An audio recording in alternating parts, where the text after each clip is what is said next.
Brestois, Brestoises, c'est l'été. L'été, ça veut dire les vacances et ça veut dire la Corse.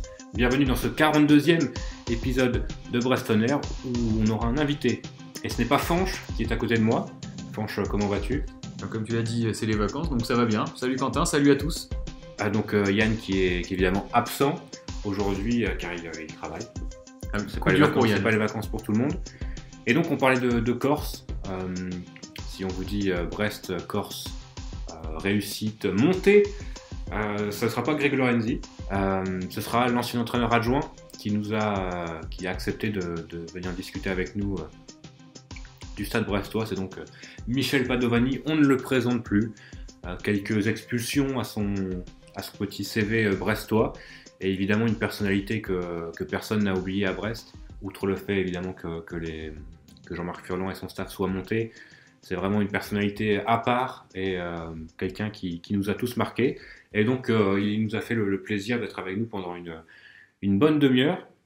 Et ça fait plaisir parce que c'était vraiment... un entretien vraiment très sympa à découvrir. Une personne très, très intéressante, très riche humainement, je pense. On va vous laisser écouter tout ça. Déjà, on souhaitait vous remercier d'avoir accepté de discuter un peu avec nous. J'imagine que si vous avez accepté de répondre positivement à notre invitation, c'est que vous avez plutôt des bons souvenirs du stade brestois. Moi, j'ai gardé que des très bons souvenirs du stade brestois. Voilà, c'est un de mes meilleurs souvenirs. Et donc, on voulait savoir, commençons par peut-être le commencement. Comment vous êtes rencontré avec Jean-Marc Furlan pour créer ce duo un peu explosif, on va dire? Jean-Marc, moi, je l'ai rencontré en joueur. J'étais jeune joueur à Bastia. Lui, il était passé un an. Et donc, on avait joué ensemble pendant un an.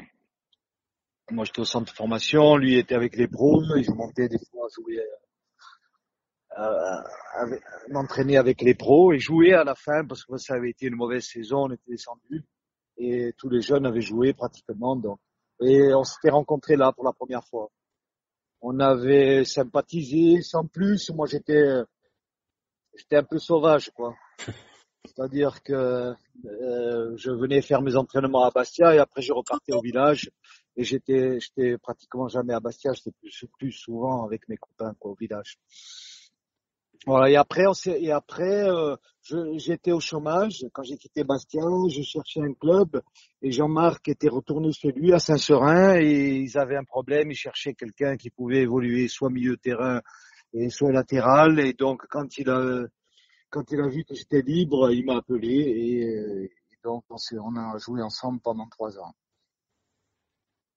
Voilà comment ça s'est passé, comment on s'est rencontrés et après il a voulu m'enrôler dans son staff quand il allait à Strasbourg, mais moi j'étais à Bastia, j'avais pas envie de partir et finalement je l'ai rejoint il y a 7-8 ans je crois, 8 ans à Troyes. Vous avez cette petite expérience à Troyes et puis donc arrive Brest, arrive le challenge brestois. Ouais, à Brest, c'est plus moi c'est Greg Lorenzi qui m'a contacté en premier. Parce qu'il me connaissait, il m'avait eu comme coach à Bastia. Et donc, il m'a demandé des renseignements sur Furlan. Et donc, moi, je lui ai dit, regarde ces 10 dernières années, qui est le plus monté de Ligue 2 en Ligue 1. Voilà. La réponse est évidente. Voilà. Il m'a dit, je sais, j'ai regardé. Vous arrivez à Brest et il y a un chantier assez considérable. Donc, vous parliez de Grégory Lorenzi que vous avez eu comme joueur. Il arrive, lui, c'est sa première expérience en tant que coordinateur sportif. Il y a un nouveau président. Donc, c'est vraiment un nouveau projet. Est-ce qu'il y a ce côté excitant à rejoindre ce nouveau projet et construire vraiment de zéro? Moi, je suis arrivé un peu plus tard. Moi, je suis arrivé, je crois, je sais pas, une semaine après, moi, parce que j'avais les autres au téléphone et ils me disaient que ça allait être difficile, qu'il n'y avait pas de joueurs, parce que quand on est arrivé, je crois qu'il y avait, on était 13 ou 14, je crois, je suis pas sûr, mais je crois que c'était un chiffre comme ça, quoi. Et là-dessus, bon, moi, quand je suis arrivé à l'entraînement, c'est vrai que ça faisait un petit peu peur, surtout quand on s'entraînait à Kerlaurent, on n'avait pas nos structures, quoi. Et donc, à Kerlaurent, on s'entraînait sur le terrain des amateurs, quoi. Et je me rappelle qu'on se déshabillait dans un gymnase. Un soir, il y avait une équipe, on s'est déshabillé au milieu de ces gens qu'on connaissait même pas et tout. Donc, ça faisait un peu bizarre, quoi. Mais bon, ça a très très bien marché quand même la première année. Absolument, et surtout d'entrée de jeu.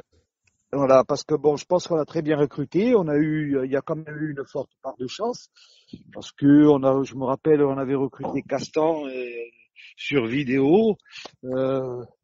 Moi, je pensais que c'était plus un bon joueur, un bon footballeur qu'un bon défenseur. Et en fait, il s'est avéré que ça a été tout le contraire. On avait recruté Diallo.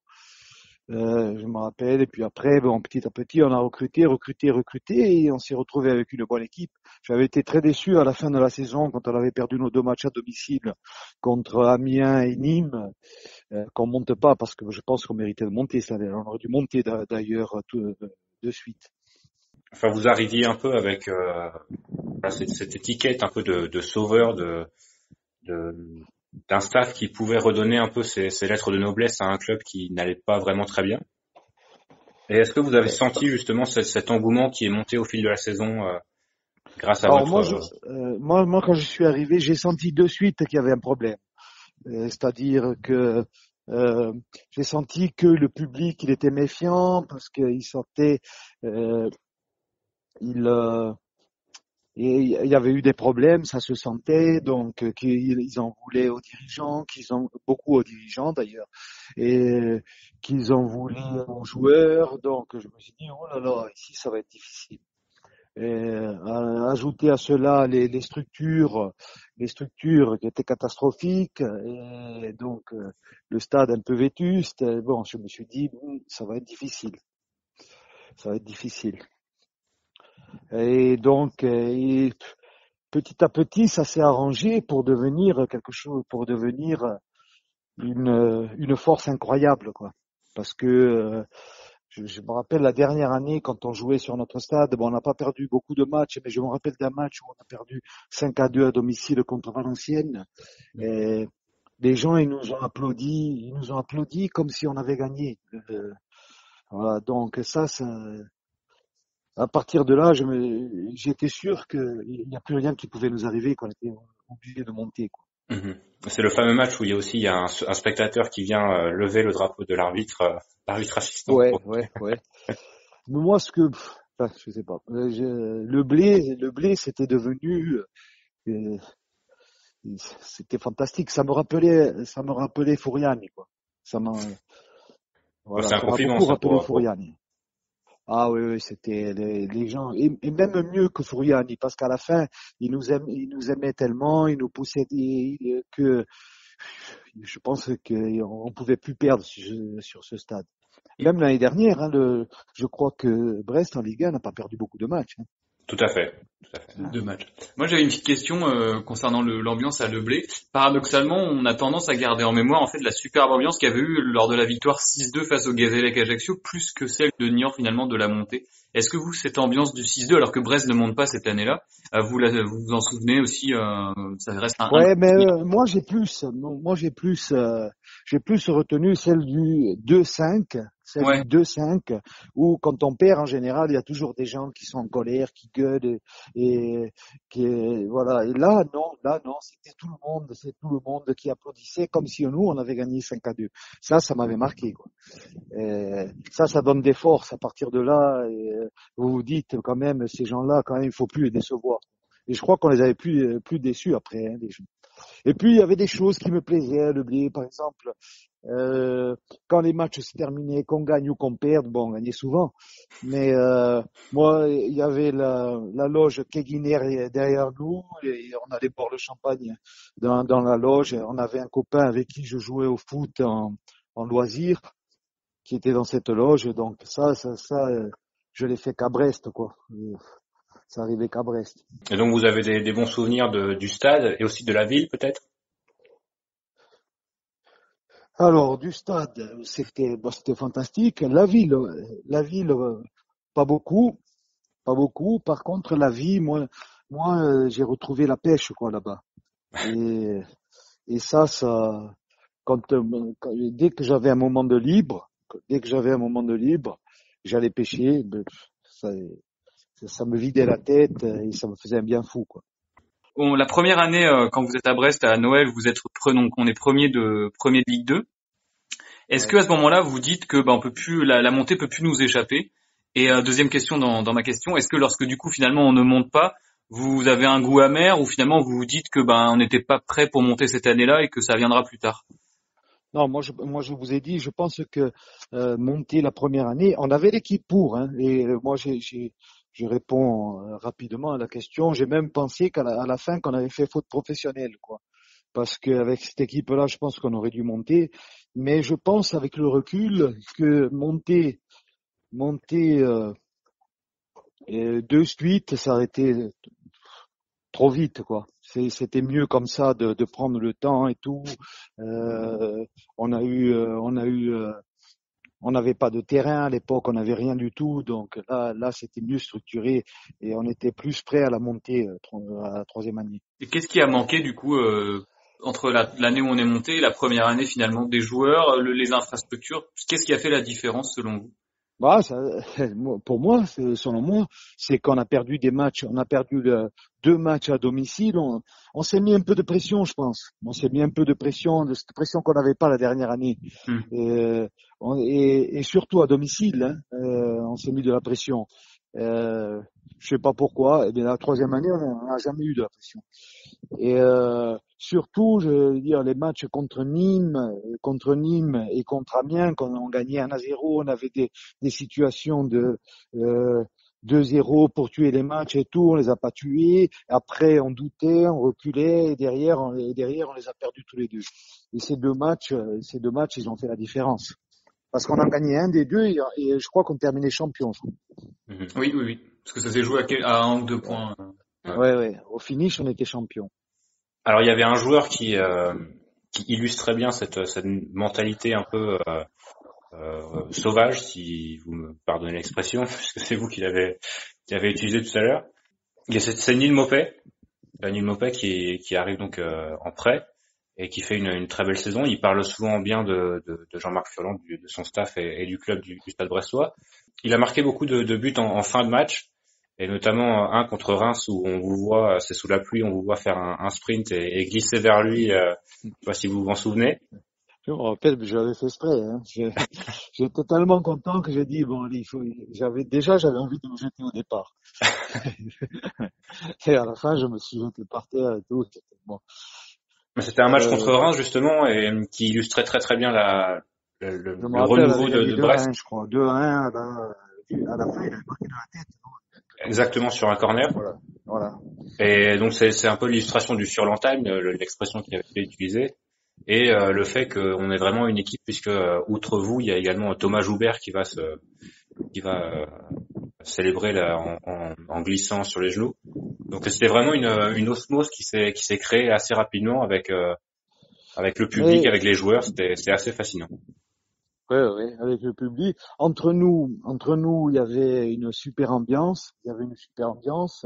Donc, et après, c'est vrai qu'il y a eu une osmose entre le public. Et puis le public, bon, quand il voyait des choses comme ça, que même le staff rentrait sur la pelouse pour sauter sur les joueurs, tout ça, et il sentait qu'il y avait cette osmose. Donc, il s'est pris au jeu aussi. On sent que vous êtes quand même très émotif sur un banc de touche. Hein. Moi, oui. Je suis passionné. Je suis du sud, je suis corse, donc j'aime gagner aussi. Je supporte pas de perdre, et ce que je supporte pas non plus, c'est la malhonnêteté. Quoi. Il y a des fois et l'injustice. Voilà, je supporte pas. Alors là-dessus, je monte vite en pression. Quoi. Il y a eu quelques expulsions ici et là. En vieillissant, malheureusement, ça change pas. J'aimerais bien que ça change, mais ça change pas. Bon, on va plus vous changer maintenant, si. Ah non, je pense pas. Des fois, je joue aux cartes contre ma femme, je m'énerve quand elle me bat, quand elle a de la chance, donc elle me le dit souvent. Mais votre compère Jean-Marc Furlan est un peu dans le même style. Ouais, alors lui, il est beaucoup plus calme, mais quand quand ça démarre, là, ça peut être beaucoup plus violent que moi. Est-ce qu'il y a des discussions parfois entre vous où ça part un peu quart de tour? C'est-à-dire, Peut-être pas quelques engueulades, mais quelques discussions.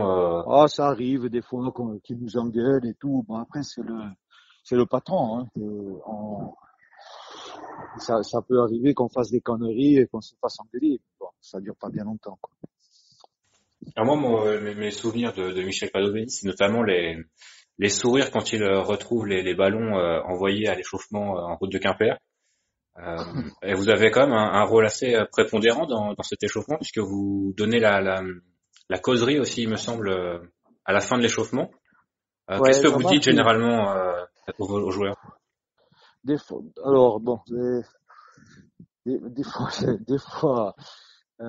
je fais des causeries en général, Jamal, pour que les mecs ils soient chauds dès le départ. J'essaie de trouver un mot, une phrase, des fois des articles qui sont sortis dans la semaine où les adversaires ils se moquent un petit peu de nous. Bon, ça arrive pas toujours, hein, ça. Et dès que je trouve que cette phrase ou ce mot qui va les chauffer, quoi, je dirais. Donc j'essaie de leur en parler, quoi. Alors justement, on va vous faire écouter un petit extrait sonore, et je vais vous demander si vous savez à quoi ça correspond, à quel match pour le coup. Voilà, ça dure 15 secondes environ, et voilà. Et ça fait référence justement à ce que vous veniez de nous dire.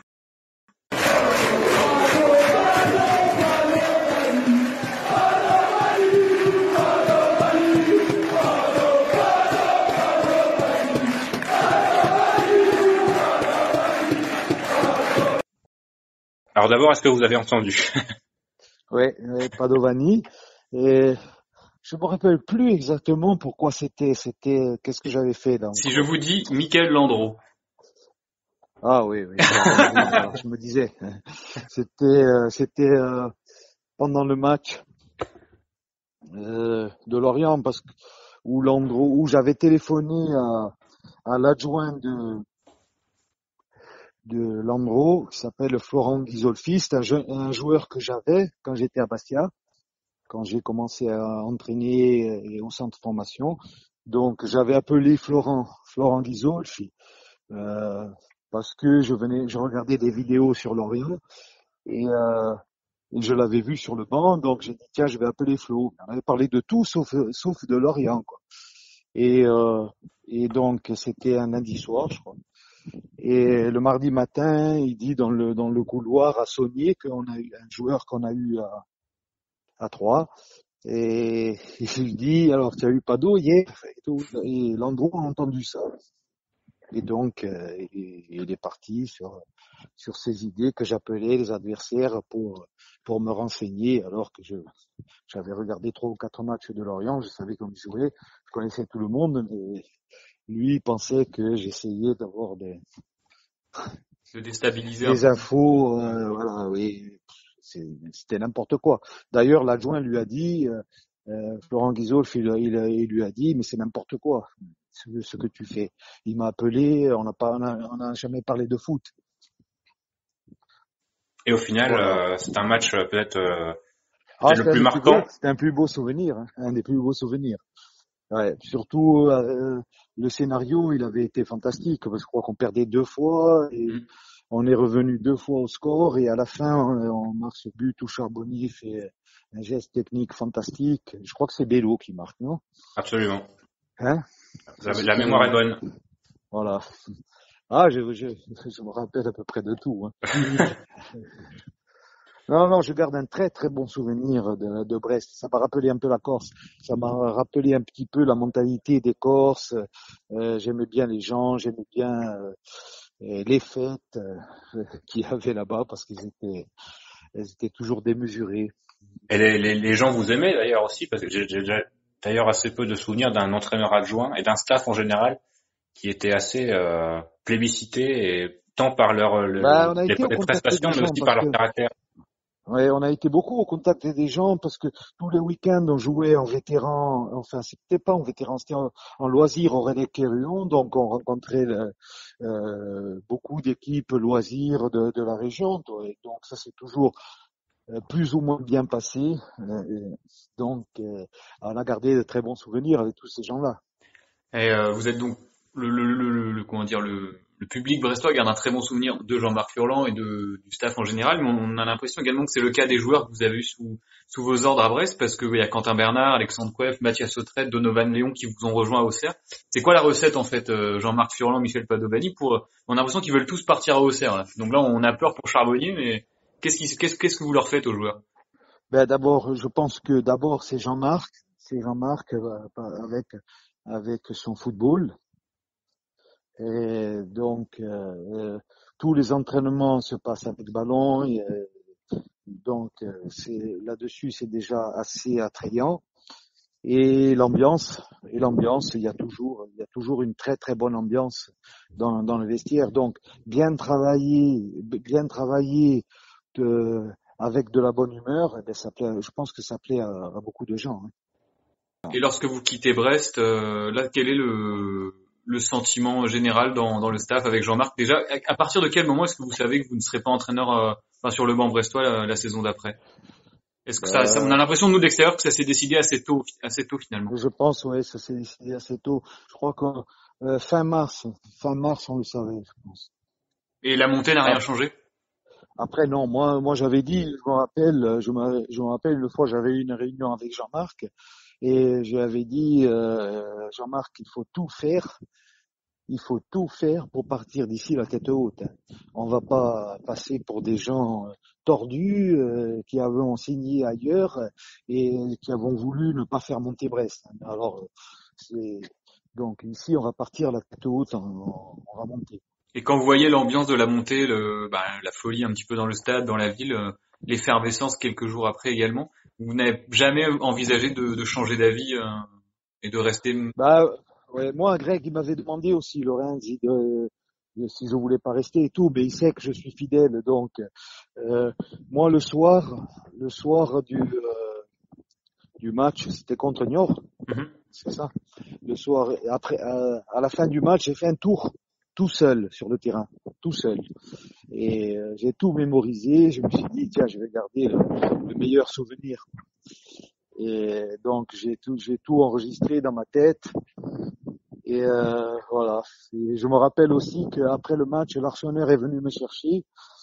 Il m'a emmené au penalty et ils nous ont fait monter sur un mur. Et il y a des gens qui venaient, qui nous faisaient boire. Mais alors j'ai bu. Et puis après, ils sont arrivés avec des fumigènes. Et j'ai dit, mais maintenant, je vais exploser. J'ai eu peur d'exploser. Ouais, ça c'était fantastique aussi. Et vous avez également un souvenir particulier du dernier match à Metz, parce que c'était pas vraiment un match de football. Nous, on a vu les vidéos, on y était. Ouais, on est arrivé c'était quelque chose, ça. En touriste. On est arrivé en touriste. Après, on a perdu 1-0. Après le match, on l'a joué. On a perdu 1-0. Je me rappelle qu'on avait eu la première occasion, nous. Et ce match-là, on l'a plus joué pour que Charbonnier soit meilleur buteur du championnat que pour autre chose. Ça avait marché en tout cas. Voilà, parce qu'on risquait plus d'être premier ou quoi que ce soit, quoi. Donc voilà, on n'avait plus qu'un objectif, c'était que Charbonnier. Donc je me rappelle que sur le banc des fois on criait prenez Diallo. Pardon? Est-ce que vous étiez déguisé vous ce jour-là? Non. Enfin, peut-être, je m'en rappelle plus. Peut-être que j'avais mis un bandeau ou quelque chose, mais bon, il y avait le match quand même derrière, hein. Il fallait pas être ridicule, quoi. Et d'ailleurs, à propos un peu question mode, vous êtes coupé les cheveux pendant votre C'était la deuxième ou troisième saison. Est-ce qu'il y a une raison par rapport à ça ou non, ça c'est juste une envie personnelle? Là, je suis rasé encore. Je suis rasé. Il y a des moments où, quand ça me prend, quand je me regarde devant la glace et que je me plais pas, ben je me rase. Et après ça repart, je laisse pousser. Moi, j'avais une petite question quand ça se termine après le match de Metz, bon, c'est fini, l'aventure brestoise se termine. Qu'est-ce que vous ressentez à ce moment-là avec Jean-Marc? Déjà, je pense que c'était prévu avec Auxerre, enfin, c'était signé déjà. Donc, vous partez immédiatement sur Auxerre déjà, avec un nouveau projet en tête, mais il n'y a pas quand même de l'amertume un petit peu par rapport à ce départ à Brest, de Brest, pardon. Non, moi, je suis resté à Brest même pendant toutes les vacances. Dans ma tête, j'étais toujours à Brest. Hein. Après, quand je suis arrivé à Auxerre, hop, j'ai tourné la page de suite. Mais je suis pas venu à Auxerre. D'accord. On a terminé la saison et je suis parti en Corse. Je me rappelle que j'ai fait une fête au Rélec-Quirion où on a fait un dernier match le dimanche. Et ils nous ont dit on va faire un apéritif. Et l'apéritif, il a duré jusqu'à minuit. Et encore à minuit, je me suis échappé. Un apéritif breton, on appelle ça.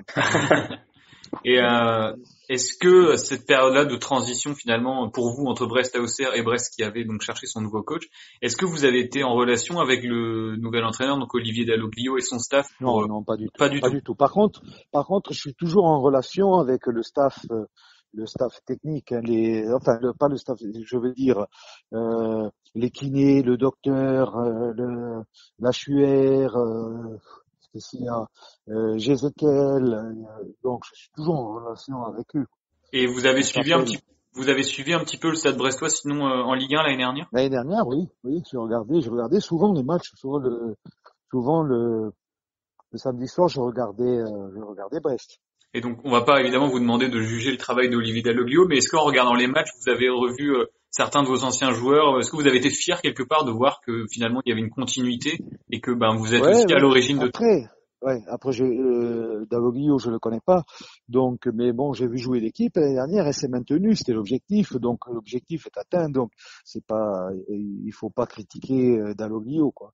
C'est pas évident un maintien. Je me rappelle, mais j'ai vu des matchs où moi, je me rappelle d'un match à domicile, je crois, où Brest a battu Reims 1-0. Oui. Et je me suis dit, bon, s'ils ont gagné ce match-là, ils vont se maintenir. Parce que je trouvais que Reims était une très bonne équipe et arriver à battre cette équipe, ça voulait dire que l'équipe était au niveau, quoi. En tout cas, vous parlez de Brest en beaucoup de bien. Donc, évidemment, nous, en tant que Brestois, ça nous fait plutôt plaisir que vous ayez gardé un bon souvenir tant sur le point de vue sportif que sur le point de vue. Vous savez ce qu'ils disent en Corse, hein? Corse, Breton, Basque, même combat. C'est la même chose. Mais justement, est-ce qu'il y a peut-être un côté on voit que Grégory Lorenzi réussit pas mal aussi au Stade Brestois. Est-ce que les Corses sont faits pour réussir, peut-être pas partout en Bretagne, mais au moins à Brest, avec cette mentalité un peu, on est un peu tous contre le monde ou des choses comme ça? Je sais pas. Le Corse, il a une mentalité spéciale. En Corse, il y avait beaucoup de marins, donc on est souvent parti pour trouver du travail à l'extérieur, quoi. Et on s'est toujours bien adapté. Donc là, il y a beaucoup de Corses qui sont à Lens, ils sont montés l'année dernière et tout. Donc, je sais pas si c'est. On aime bien rencontrer les gens, je pense. Et peut-être que le Breton est un peu comme ça aussi. Hein. Le Brestois, en tout cas. Ouais. C'est sûr que le Brestois c'est spécial. Qu'est-ce que ça veut dire, ça? Non, moi j'ai bien aimé. Je garde que des bons souvenirs. Et justement, vous arrivez avec au tout début d'un projet où il y a presque pas de joueurs, vous terminez en Ligue 1 avec du recul. J'imagine qu'il y a beaucoup de fierté de se dire que vous avez réussi quand même un travail assez exemplaire et aussi redonner un peu de la vie à un club qui en manquait quand vous êtes arrivé. Oui, mais c'est vrai qu'il y avait eu peut-être des années difficiles, des années de disette et tout, mais bon, on n'est pas des clubs à fort budget ou même si Brest, quand même, c'est une région de football, je trouve. Je trouve que les gens étaient passionnés de football. Il y avait beaucoup de clubs de football, beaucoup d'associations par rapport au football. Et putain, je sais plus dans quoi je me suis embarqué. Qu'est-ce que vous m'avez demandé déjà? Moi aussi j'ai oublié. Une petite question c'est pas grave. Petite question peut-être pour terminer cet entretien. Qu'est-ce qu'on peut vous souhaiter pour la saison prochaine, Michel? Une montée avec la JA ou un tirage au sort en Coupe de France, un Brest-Auxerre peut-être? On serait en tout cas ravis de vous revoir à Le Blé. Les deux. Et peut-être une troisième, que Brest se maintienne encore. Ouais, ce serait pas mal, un petit Brest-Auxerre en Ligue 1 dans 2 ans. Ah voilà, les trois, ça serait bien. Hein. Avec des gens dans les stades si possible. Ouais. Là, je reviendrai volontiers à Le Blé. Vraiment volontiers revoir tous ces gens que j'ai côtoyés pendant 3 ans et avec qui je garde très très bons souvenirs. Et juste pour finir, Julien Faussurier disait que c'était impossible de séparer désormais Michel Padovani et Jean-Marc Furlan. Est-ce que vous êtes d'accord? Ouais, mais bon, on commence à être vieux et peut-être que l'âge va nous séparer. Bon, dans 4-5 ans. Ah ouais. Pas de suite. Parce que moi, après, dès que je suis à la retraite, j'arrête tout et je rentre chez moi. À la pêche? À la pêche, bon, j'ai quelques idées, hein. Je voudrais faire de l'huile d'olive. Donc, voilà. Une reconversion toute trouvée, c'est bien. Ouais. Moi, je suis quelqu'un qui est proche de la nature, donc à la chasse aussi. À la chasse. N'hésitez pas à revenir à Brest en retraite, hein, il n'y a pas de souci. Il y a pas de, non, je voulais acheter à Brest. Je pense que si on avait re-signé, j'avais contacté, il y avait un mec avec qui m'avait loué mon appartement et qui était dans l'immobilier, qui s'appelait Roland Recourt, avec qui je jouais en loisir. Et je lui avais demandé, il m'avait trouvé un appartement. Et si on avait re-signé, j'achetais l'appartement. En fait. Voilà, donc j'aurais eu une maison, j'aurais eu beaucoup plus souvent. J'aurais dû le faire dès le départ, je pense.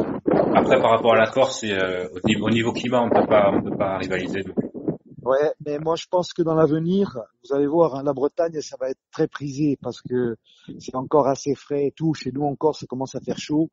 Et avec le climat le réchauffement climatique.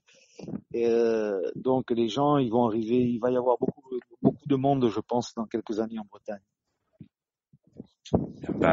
Parfait. Merci beaucoup en tout cas, Michel, d'avoir passé quelques minutes avec nous. Ouais, mais et vous êtes le bienvenu quand je reviendrai un jour et qu'on refera une interview à Brest si on se rencontre un jour. Ah bah, avec grand plaisir en tout cas. Ok. On vous fera un petit apéro breton. Pas de problème. Et passer également. Vous passerez également le bonjour à Jean-Marc Furlan de notre part. On l'a pas oublié non plus à Brest. Ok, je lui passerai. Merci, au revoir. Un grand merci. Au revoir.